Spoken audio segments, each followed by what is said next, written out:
I'm at Brock University at the lab to help individuals that have spinal cord injuries. The individual that's sitting with me right now is someone that I feel is a true hero. Not only has he faced obstacles in his own life, but he's been able, by continuing coming out to society and letting his name be heard and his image be used, he's showing people that never to give up whenever you face obstacles in your life. And with that said, I'd like to introduce Alex. Hi there, Reg. Thanks for interviewing me. And you know what I want to talk about is, can you talk about your injury yourself that you suffered, the day that you were injured, and the circumstances behind it? The day I was injured, it was January 22nd of 2010. It was just a regular day. I was on my way to. I was at work. I was putting a window in. It was a second-story window, and I was framing it from the outside. Which means I was using a ladder, and I was walking up the ladder. My boots were muddy, and I slipped everywhere and landed on my head. And I didn't even know what happened, actually. I was lying on the ground, and I was trying to get up, and I couldn't move. I couldn't move anything. And a fellow who had been stopped at the stoplights came over because he had seen me fall, and he asked me if I was all right, and I told him I couldn't move, and he started yelling for 911. And then within I'd say probably a couple of minutes, it seemed like the ambulance was there, and I was thrown in the ambulance and taken to Welland General, where they had discovered I had broken my neck from C5 to C7, and then they couldn't do nothing at Welland General, so they shipped me to Hamilton General, where they operated at around midnight. They did the operation, and I came out of it around 3 o'clock. I came out of the operation at 3 o'clock in the morning, and I woke up the next day and I was paralyzed, actually. So yeah, from what they call the nipple line down. So yeah. What are some of the daily struggles that you go through yourself with the disability that you have? Daily struggles. Let's see. My house is invaded by PSWs and nurses every morning. Let's see. I can't dress myself, so I need assistance in getting me dressed, in showering. What else?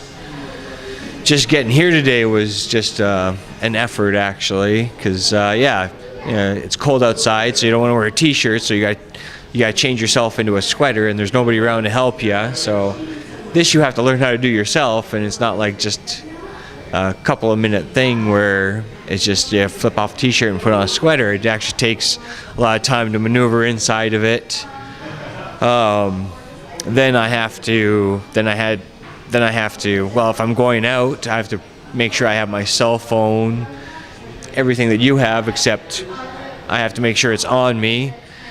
Then I have to wheel out to my van, get in my van. There's transfers to be done.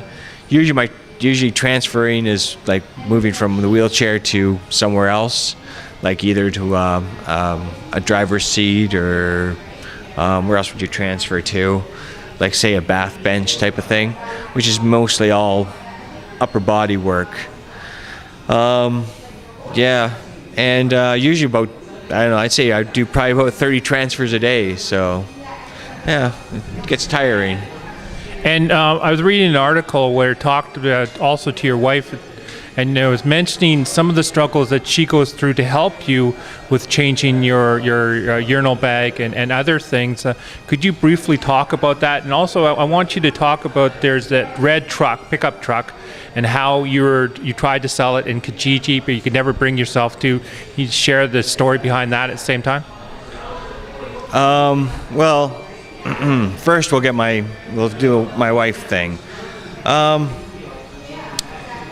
Right now, I'm staying at a place in St Catharines that is funded by March of Dimes. It's a respite unit where you can go to get away.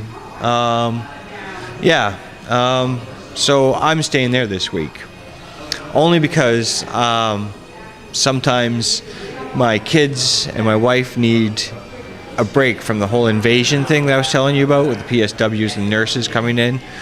Not to mention, I sort of enjoy it because it makes me want to increase my independence, I guess you can say, so that I can do more for myself without having Michelle to empty my leg bag. I miss my independence. That's it's probably one of the things I miss the most, my independence.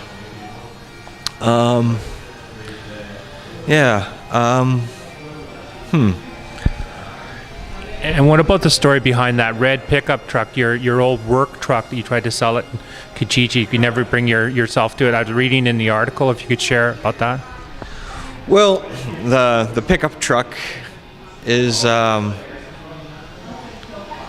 it represents my business, which I'm not really ready to let go of yet.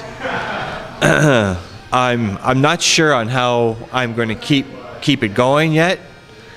I had tried to make that business work for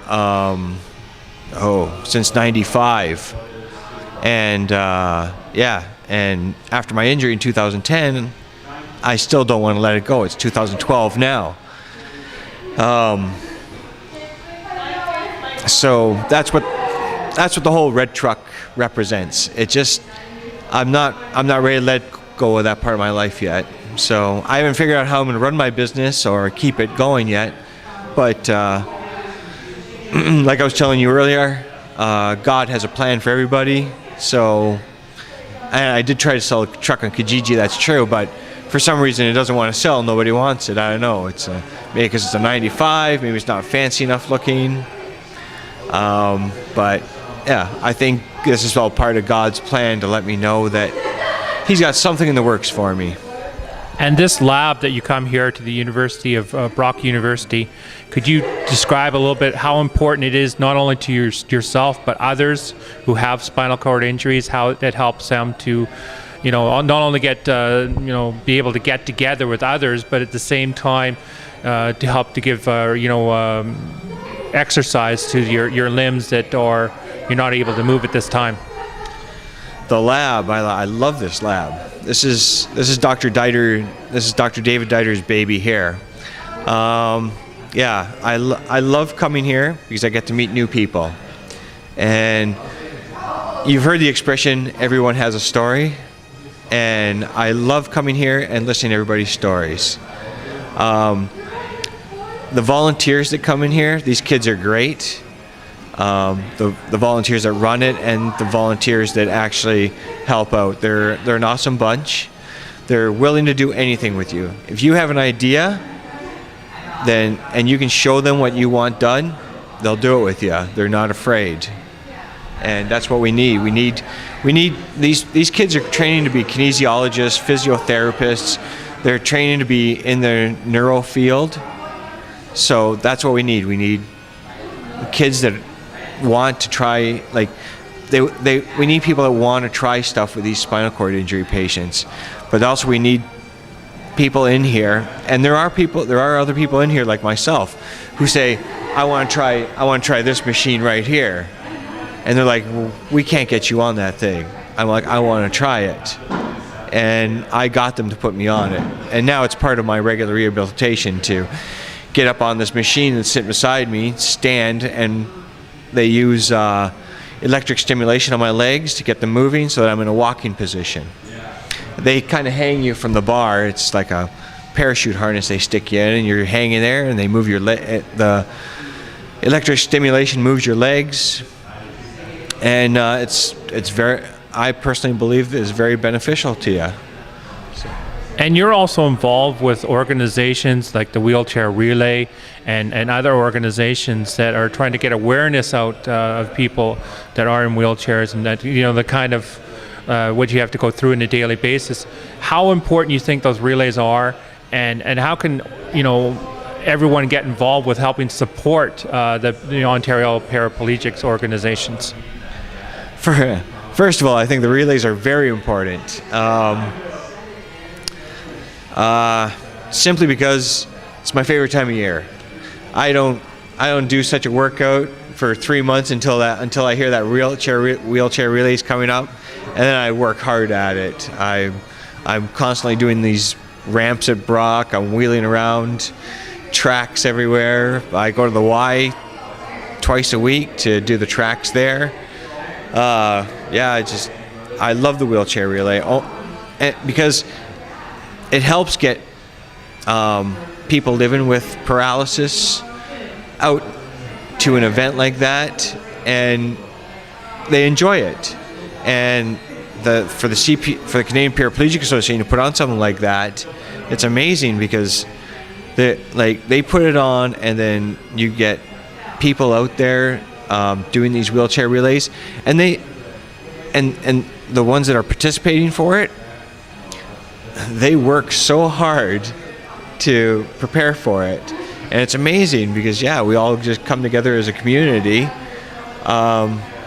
We're from like St Catharines, Welland, Port Colborne, Niagara-on-the-Lake, and I love seeing everybody come out to those things. It just means that we're one community, and it doesn't matter where you're from. We should all pitch in and help out and do our part, actually. And what kind of inspirational words would you like to leave with people that are going through their own obstacles, and you want them to carry on to the next day and realize at the same time that we're all given gifts, and if we work together, just think of how much more positive this world could be. Inspirational words. I don't know. The only thing is, I've gained a new perspective on life ever since my injury. Life is a gift. It's a gift from God, and I really don't think you should waste it. When I was working, when I had my business, when I was able-bodied, I worked, and I worked hard.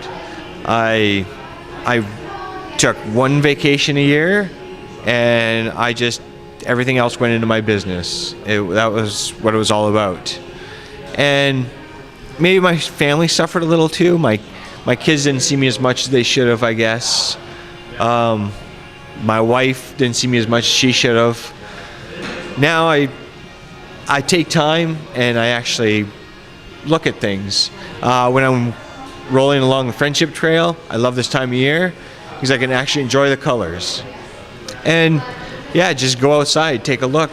There's no reason to be in a rush because that's how I ended up in my chair. I was in a hurry. That Friday I was dying to get out of there, and it was supposed to be an easy day, and it wasn't. So, well, thank you so much for sharing your time with us. I just want to say finally that you are truly an inspirational individual, just by you getting out each day, and as I said in the beginning, letting your face be seen in the newspaper, sharing your story, and other things, and getting involved with getting the word out about the wheelchair relay race. To me, that is an example of a true hero, and I just want you to know that you are a hero to so many people. Thanks, Reginald.